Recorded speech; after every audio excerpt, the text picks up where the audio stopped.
Hello there, it's Sarah Jewell. The first book that I had published was called Field Notes, A City Girl's Search for Heart and Home in Rural Nova Scotia. And it came out of the Field Notes columns that I wrote for the local newspaper. One of the pieces in it, though, came from a column, my Next Generation column that I had for 10 years in the United Church Observer magazine. And I brought it forward and worked it into the theme of Field Notes. One of the things I'm appreciating with my new dog, Enzo, this dog we adopted in the summertime, he doesn't go out to pee on his own. I have to take him outside into the yard. I have to be with him when he goes out for a piddle and a poop. That means, especially during the week when I have to get up and go to school and we're out at 5 a.m., that I get to see on a clear night, a clear sky, I get to see the stars. Or at nighttime now, especially with the time change, then I'm letting him out for bedtime piddles. And again, I have to go with him. And so I get to look up at the sky. So I am seeing the stars. And it has reminded me again of infinite possibilities. And I should add that with our other dogs, we just had to open the door. They'd go out and pee and come back in again. There was no issue. So for many, many years, I have missed seeing the stars unless I made a point of going outside onto the deck and looking up at them. And so now, thanks to Enzo, I am being reminded by the night sky of infinite possibilities. So I thought I would read part of that essay, part of that true story from my book, Field Notes. This was from the summer when I moved from Vancouver to Pugwash, Nova Scotia. And I lived in Vancouver for 5 years before I moved back here, back to Ontario and back to Nova Scotia. My biggest adjustment from city to country living wasn't the space and the quiet. It was the night, especially driving at night. I've been driving since I was 16 years old, on busy streets with traffic lights and construction, on 4 and 6 lane highways, in rush hours across the country. But nothing prepared me for how dark the night was the first time I drove down our lane and onto Pugwash Point Road. Once I left the bright yard light behind, my headlights cut a path through the murky blackness. But beyond those 2 thin streams of light, there was nothing. No street lights, no line on the road, nothing but black. The blazing yard light on each property served as a momentary marker, a brief illumination of a house until I was plunged back into the blinding darkness. Yet this very darkness revealed the soul I'd lost in the city. After 10 years of city life, of highways, apartment buildings, and office towers, suddenly it was cows, fields, water, and a great big sky that surrounded me. Green and blue space during the day, glittering black space during the night. From my rooftop patio in Vancouver, I might be able to see a dozen stars if I cupped my hands around my eyes to block the city lights. Mostly, I looked out over the artificial lights sprawling beneath me instead of above me. One warm night in July, a few months after I'd arrived at the top of this hill in the middle of a field on a point of land jutting into the Northumberland Strait, I let our 2 dogs out for their bedtime pee. The yard was dark and quiet.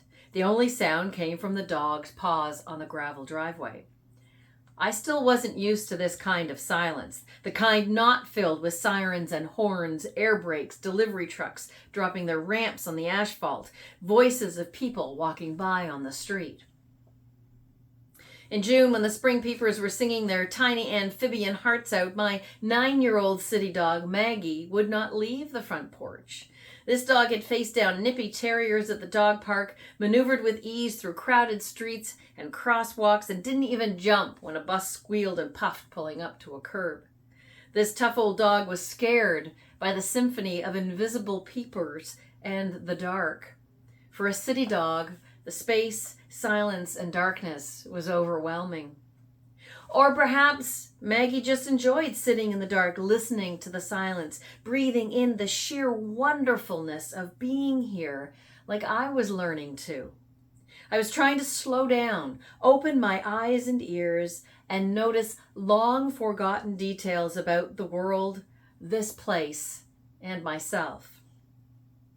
Standing on the back porch while the dogs wandered off into the yard to sniff and squat, I tipped my head back and looked up at the clear night sky. Stars. Thousands of stars. The longer I looked, the more I saw, and the more defined the galaxy became. This was the same sky I'd stood under 1,000 kilometers ago, but now my only thought was, this sky makes me believe in infinite possibilities. Standing under that sky, with a dream in my pocket and an ache in my heart, that thought popped into my head, fully formed and clear, without gut-clawing fear, isolation, or self-doubt. Instead, that simple surrender filled me with awe and excitement. For the past few weeks, I'd been reading a collection of writing by Madeleine L'Engle, a prolific American Christian author. It was divided into short excerpts, and I read one passage each night at bedtime. The reading from the night before was from a book she had written in 1983 when I was 13 years old and at the height of our best vacations in Pugwash. In that excerpt, I had learned that the word disaster is made up of two words. Dis, meaning separation, and aster, meaning star. So disaster is separation from the stars, L'Engle wrote. Such separation is disaster indeed. When we are separated from the stars, the sea, each other, we are in danger of being separated from God. Now, staring up at the night sky, thinking of the origins of the word disaster, I suddenly realized that the toxicity of a marriage between two incompatible people had permeated my entire life, including my work, my friendships, and my ambitions.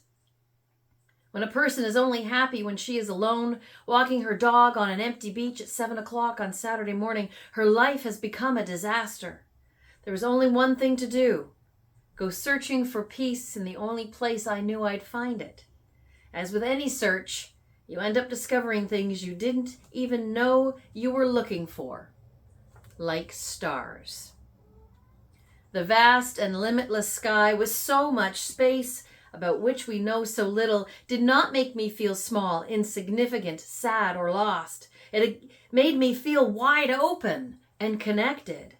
It made me believe in myself again, in my dreams and hopes, my future, in infinite possibilities.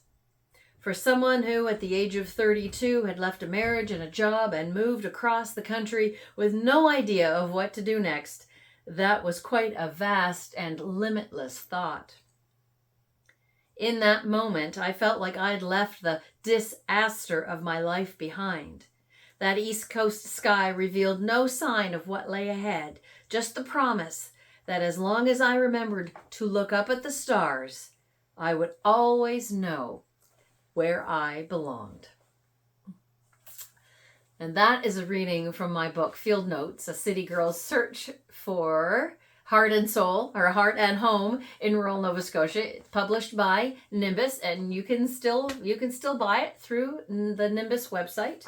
And I wanted to read that because I am infinitely aware now of the stars when I step outside for first thing in the morning when we get up, or at bedtime when Enzo needs to go out for his pee and he still needs me to be there with him. And it means a lot to be able to go out and stand under those stars and be reminded of infinite possibilities and why that's important. Why you don't want your life to be a disaster, a separation from the stars and the sea. So I hope you enjoyed that reading. Take care.